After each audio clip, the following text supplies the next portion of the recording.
I watched A Bug's Life from 1998 as the first movie of the new year 2026. A great choice. The movie is colorful, it's creative, and, well, perfectly fine to watch. I would rate it a 6 or a 6.5 out of 10. A Bug's Life is one of those Pixar movies that looks great, has some fun ideas, and is easy to enjoy. But once it's over, it doesn't really stick with you. The premise is really simple and it works well enough. Flick is the main protagonist, who is an inventor and who doesn't quite fit in with the rest of his colony. His inventions keep going wrong, and when one of them accidentally destroys the food offering meant for a gang of grasshoppers, well, he is blamed for putting everyone in danger, and maybe rightfully so. To fix his mistake, Flick leaves Ant Island to find quote unquote warrior bugs who can help defend the colony. That setup immediately leads to one of the movie's strengths, which is the world building. It's absolutely great, to be honest. Right from the start, Ant Island is fun to look at. It's vivid, it's colorful, the leaf structures, the sea tunnels, and the way everyday objects feel enormous from an insect's perspective. It all looks great. Scenes like the ants forming assembly lines to collect food or marching in synchronized rows, it shows you how much thought really went into making this tiny world feel alive.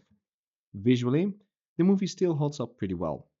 The colors are bright and vivid, the environments are detailed, and there's a lot of stuff happening in the background.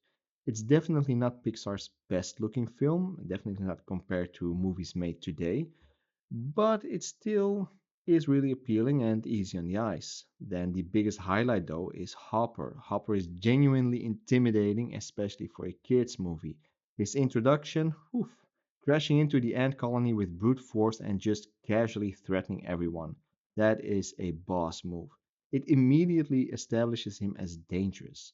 One of the best scenes in the movie is when he explains to the other grasshoppers why they must keep the ants afraid, using a simple seed demonstration to show how easily the ants could overpower them if they ever stood up together. That moment is really clear, smart, and effective. The core theme of the movie is standing up to bullies and realizing collective strength, and that is handled well.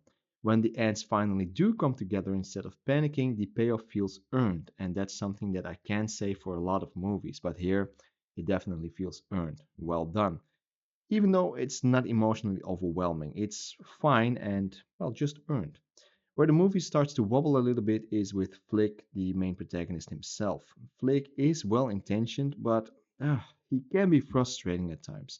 A lot of the story is driven by him just messing things up, apologizing and messing things up again. That's fine once or twice, but it keeps going on and on. There are scenes where his inventions fail or his plans just go sideways, and while the point of the character is exactly that, him just messing up and doing that over and over again, it feels really repetitive and it is frustrating also. He's likable enough though, but he's not especially memorable. Then there are also the circus bugs. The mix up where Flick accidentally recruits a group of circus performers instead of warriors, it's fun at first. Scenes introducing characters like Heimlich and Slim or Francis, they are energetic and colorful. And there are plenty of jokes that, well, actually land. Heimlich especially steals scenes with his exaggerated enthusiasm and physical comedy. I liked it. That being said, the circus subplot it drags on a bit too long. Some of the bugs feel underused and not all of them are equally funny.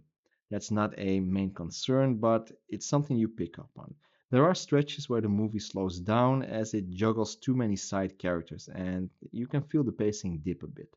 Emotionally, A Bug's Life is fairly light, it's very fluffy, and well, that's not a problem for me. I really enjoyed it. I liked just watching a colorful, vivid, fluffy movie. But there aren't many moments that really hit hard. Even the darker scenes, like the ants being threatened or the colony losing hope, these, well, problems are resolved quickly. Compared to later Pixar films, this one feels more focused on adventure and humor than emotional depth, which I enjoyed really. Still, the final act is satisfying. The fake bird sequence is a great example of the movie firing on all cylinders. It's visually creative, tense in a kid friendly way, I would say, and it shows Flick finally using his creativity to help rather than to mess things up. When the plan almost works and then falls apart, it adds just enough tension before the ants finally stand up to Hopper themselves.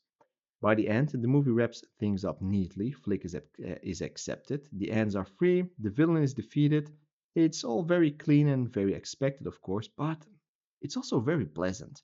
So, yeah, A Bug's Life is a good looking, imaginative movie with a strong villain and a clear message. It's funny, it's colorful, it's fluffy, and easy to enjoy. No problem there.